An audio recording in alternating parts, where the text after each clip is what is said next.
Hello बच्चों। हमारा question है angle theta is gradually increase as shown in figure for the given situation match the following two columns. और यहाँ जी की value given है। हमें यहाँ बच्चों कॉलम वन में कुछ क्वांटिटीज दी हुई हैं, कुछ कंडीशंस हैं, कॉलम टू के साथ मैच करना है। तो सबसे पहले हम इस पे लगने वाले फोर्सेस को मेंशन करते हैं। तो नीचे की तरफ एक फोर्स लगेगा, वो फोर्स होगा mg।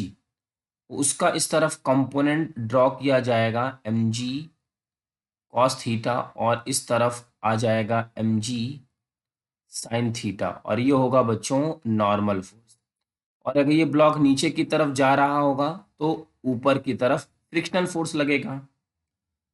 अब हमें पूछा गया है angle of friction when theta is equal to 0 degree, 90 degree, 30 degree and 60 degree. तो हमें गिवन है mass is equal to 2 kg और म्यू इज इक्वल टू 1। हमें बच्चों सबसे पहले एक छोटा सा कंसेप्ट समझना है जो कि इस क्वेश्चन में यूज होने वाला है।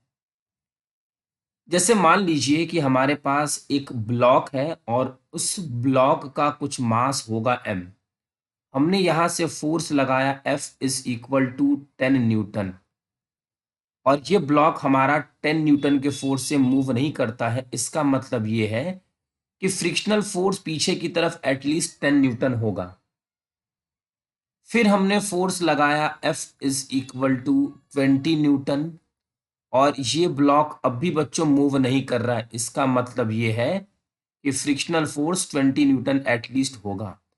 और हमने यहाँ पे फोर्स की वैल्यू को 21 न्यूटन लगाया, तो ये बॉडी मूव कर गई।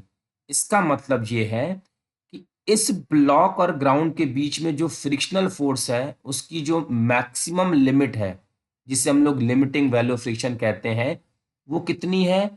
20 न्यूटन। ठीक। दूसरा बच्चों कि अगर लिमिटिंग वैल्यू ज्यादा हो गई अप्लाइड फोर्स से, तो बच्चों बॉडी मूव नहीं करती है। और अगर लिमिटिंग वैल्यू अप्लाइड फोर्स से छोटी हो गई तो हमारी बॉडी क्या कर जाती है? मूव कर जाती है। लिमिटिंग वैल्यू क्या है? स्टैटिक मीन रोकने वाले फ्रिक्शन की सबसे बड़ी वैल्यू। ठीक है बच्चों, इस चीज को हम बहुत अच्छे से ध्यान रखेंगे। उसके बाद इन क्वेश्चन को हम लोग सॉल्व करेंगे एक एक करके। तो ध्यान दिया जाए। अब हम अपने इस क्वेश्चन को सॉल्व करते हैं। तो सबसे पहले बच्चों इस ब्लॉक को देखेंगे तो नॉर्मल फोर्स की वैल्यू किसके बराबर है? mg cos थीटा के इक्वल है। ठीक है। और एफ क्या होता है? मीन्स लिमिटिंग वैल्यू कैलकुलेट करनी होगी हमें। उसी से तो सब कुछ पता चलेगा हमें। लिमिटिंग वैल्यू होती है म्यू इंटू एन। ये है म्यू और ये है हमारा mg cos थीटा। तो एफ की वैल्यू आ गई है म्यू mg cos थीटा। बच्चों अब ग्रेविटी वाला फोर्स जो इसको नीचे की तरफ खींच रहा है वो है हमारे पास mg साइन थीटा। अगर ग्रेविटी वाला फोर्स ज्यादा हो गया तो बॉडी मूव कर जाएगी, और लिमिटिंग वैल्यू अगर ज्यादा हुआ तो बॉडी रेस्ट पे रहेगी। ठीक। बस इन सारी चीजों को देखना है हमें। और दूसरी चीज कि अगर हमारी बॉडी मूव नहीं करती है, अगर बॉडी रेस्ट पे रहती है, तो जो अप्लाइड फोर्स होता है वही लिमिटिंग वैल्यू के बराबर हो जाता है। ठीक है। और अगर बॉडी मूव कर जाती है फिर तो हमारी लिमिटिंग वैल्यू ही होती है फ्रिक्शनल फोर्स की वैल्यू। ध्यान रखेंगे कि अगर बॉडी रेस्ट पे होती है तो जो हमने फोर्स लगाया है वही लिमिटिंग वैल्यू के इक्वल हो जाती है। तो बच्चों हम ए की बात करते हैं। ए में बोला जा रहा है force of friction when theta is equal to 0 degree. Theta is equal to 0 degree का मतलब ये है बच्चों कि ये हमारा प्लेन है। मीन्स ये इंक्लाइंड नहीं है, फ्लैट प्लेन है। यहाँ पे मास m रखा हुआ है। अब यहाँ से एफ एल की वैल्यू कैलकुलेट करेंगे। ये आ जाएगा mu M G cos zero. Mu M G cos zero बच्चों एफ एल की वैल्यू आ जाएगी हमारे पास म्यू एम जी। और यहाँ पे एफ जी की वैल्यू है एम जी साइन थीटा, और साइन जीरो की वैल्यू होती है 0। इस केस में क्या है? इस केस में जो एफ जी है मीन्स अप्लाइड फोर्स है वो छोटा है एफ एल से।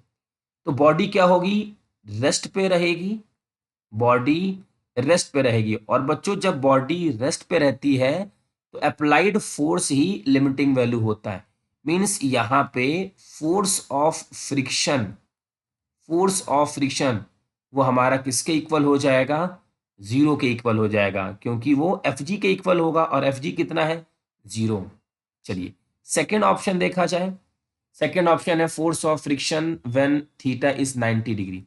बच्चों थीटा हमारा 90 डिग्री का क्या मतलब है, ये हमारा एक इंक्लाइन प्लेन मींस वर्टिकल हो गया ये 90 डिग्री, और यहाँ पे ब्लॉक रखा हुआ है, नीचे की तरफ एक फोर्स लगेगा mg और पीछे की तरफ लगेगा एक फ्रिक्शनल फोर्स।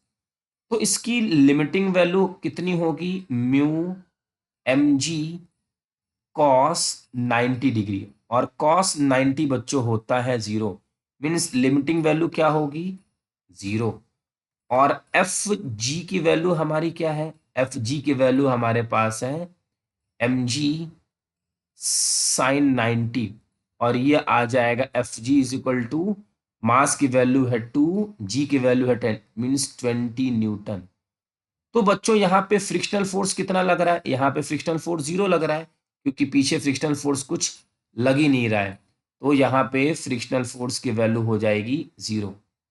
ठीक, तो यहाँ पे फ्रिक्शनल फोर्स जब थीटा हमारा जीरो है तो zero degree, sorry zero value है, जीरो कोई ऑप्शन नहीं है, एस, इसका भी एस हो जाएगा क्योंकि जीरो में कोई ऑप्शन नहीं है।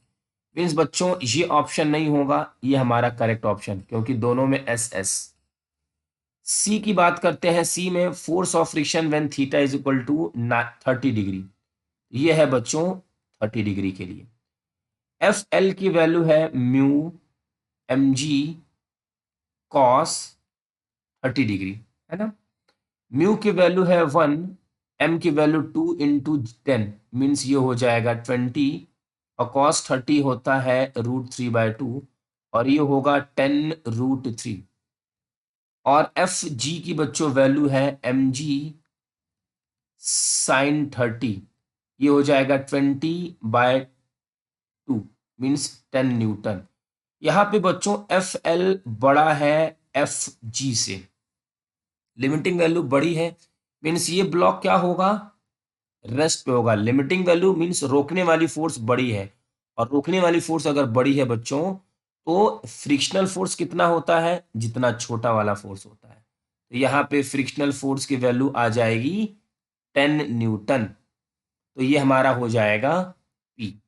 उसी तरीके से डी के बारे में सोचते हैं, 60 डिग्री। तो यहाँ पे F L is equal to mu M G cos 60 degree. यहाँ पे बच्चों ये 20 और कॉस 60 होता है हाफ, ये हो जाएगा 10 न्यूटन।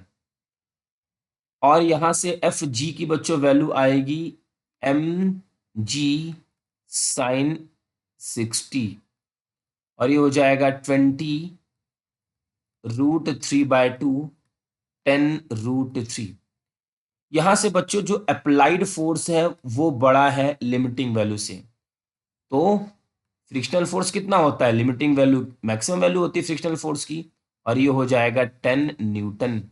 इसका भी आंसर पी। तो हमारे इस क्वेश्चन का आंसर होगा बच्चों 1। आई होप कि आपको ये क्वेश्चन अच्छे से समझ में आ गया होगा। Thank you.